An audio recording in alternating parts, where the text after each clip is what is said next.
नमस्कार और मेरे इस YouTube चैनल में आपका स्वागत है।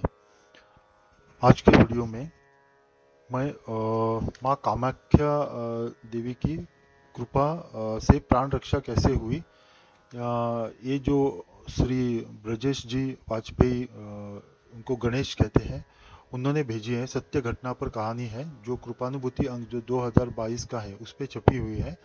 ये मैंने जो श्रृंखला शुरू की है सत्य घटना के ऊपर, उसके तहत आज ये कहानी है कि माँ कामाख्या देवी की कृपा से कैसे प्राण रक्षा हुई। कहानी शुरू करने से पहले मेरी आपसे नम्र विनती है कि अगर आपको ये मेरा चैनल या वीडियो पसंद आया तो इस चैनल को ज़रूर सब्सक्राइब कीजिए और बेल आइकॉन दबाना ना भूलिएगा। और इस ऐसे कहानियों को, जो कृपानुभूति की कहानी होती है सत्य घटना पर, इसको ज़रूर सुनना चाहिए और दूसरों को भी सुनाना चाहिए। इसको शेयर कीजिए ज़रूर ताकि दूसरों को भी लाभ हो जाए, क्योंकि ऐसे कहानियों से खुद की तो जो आध्यात्मिक उन्नति होती है तो होती ही है, और दूसरों के भी इसको लाभ होता है, उनकी भी आध्यात्मिक उन्नति होती है। जिनको रुचि नहीं है भगवान की भक्ति में, उनके मन में भी भगवान के प्रति भक्ति निर्माण होती है और इससे आपको पुण्य फल मिलता है। तो कहानी शुरू करते हैं। उससे पहले और एक बार कि कमेंट बॉक्स में ज़रूर अपने इष्ट देवता का या भगवान का नाम या मंत्र लिख के जाइए, ताकि जो इसको पढ़ता है उसको तो फल, पुण्य फल की प्राप्ति होती है, आपको भी लिखने के कारण पुण्य फल मिलता जाता है। कहानी शुरू करते हैं। जैसे मैंने बताया, कहानी का शीर्षक है माँ कामाख्या की कृपा से प्राण रक्षा, और इनको भेजी है श्री ब्रजेश जी वाजपेयी ने। इनको गणेश कहते हैं। तो कहानी उन्हीं की भाषा में जैसी छपी है वैसे ही मैं सुनाता हूँ। कहानी इस प्रकार है। यह घटना सन 2020 की है। मैं हथकरघा प्रदर्शनी के सहकर्मियों के रूप में गुवाहाटी गया था। कुछ दिन काम करने के बाद स्थानीय लोगों से ज्ञात हुआ कि समीप ही कामरूप पर्वत पर माता कामाख्या का विश्वविख्यात शक्तिपीठ है। अगले दिन अवकाश था, अतः मन में दर्शन का संकल्प लेकर मैं कामरूप के लिए चल पड़ा। दर्शन पूजन के बाद मैंने उस स्थान से संबंधित जानकारियां पंडे पुजारियों एवं स्थानीय लोगों से लेने का प्रयत्न किया। उन लोगों से एक बात पता चली कि मंदिर आने के लिए मुख्य मार्ग के अतिरिक्त एक पगडंडी मार्ग भी है, जो बीच में दो रास्तों में बढ़ जाता है। एक रास्ता मंदिर की ओर जाता है और दूसरा ब्रह्मपुत्र की ओर चला जाता है। उस रास्ते से जाकर पर्वत शिखर के ऊपर से ब्रह्मपुत्र का दृश्य बड़ा ही मनोरम एवं दर्शनीय है। मैं अपने कौतूहल को रोक न पाया और उस दुर्गम पहाड़ी रास्ते पर चल पड़ा। कुछ दूर चलने के बाद ब्रह्मपुत्र की धारा दिखाई देने लगी।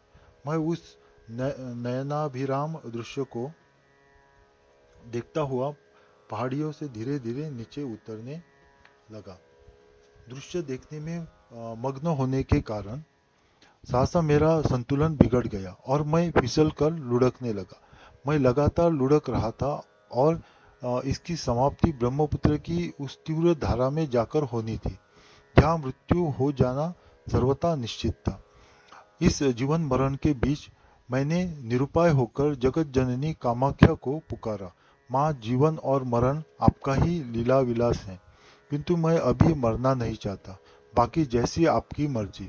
अब गिरा तब गिरा की स्थिति में मैं भयवश अपनी आंखें मूंद ली और लुढ़कता रहा। एकाएक मेरा शरीर एक छोटी सी शिला में तिरछा होकर फंस गया। मैं धारा से अधिकतम 2 कदम की दूरी पर पड़ा था।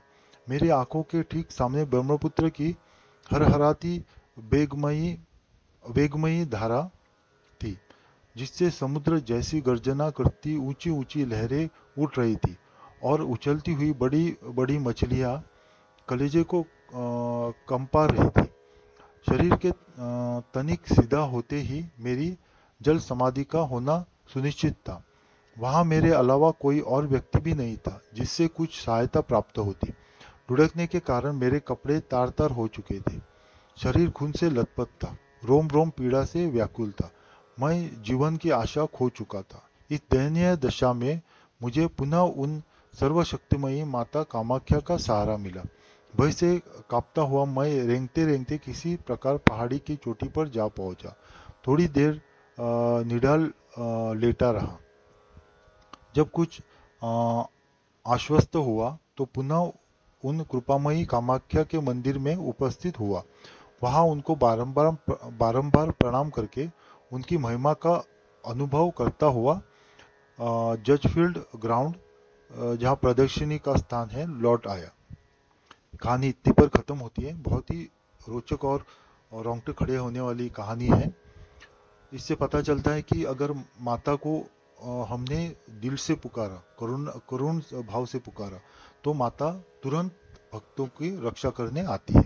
ये बहुत ही प्रेरणादायक कहानी है। आप इसको जरूर सुनिए, दूसरों को भी सुनाइए। श्री ब्रजेश जी वाजपेयी के जीवन में घटी हुई सत्य घटना के आधार पर कहानी है। अगली कहानी में मैं और एक सत्य घटना, जो कृपानुभूति, भगवान की कृपानुभूति होती है, उन पर एक कहानी है, सत्य घटना है, मैं वो सुनाऊंगा। तो आप मेरे चैनल पे बने रहिए। आपका कल्याण हो। ओम नमः शिवाय।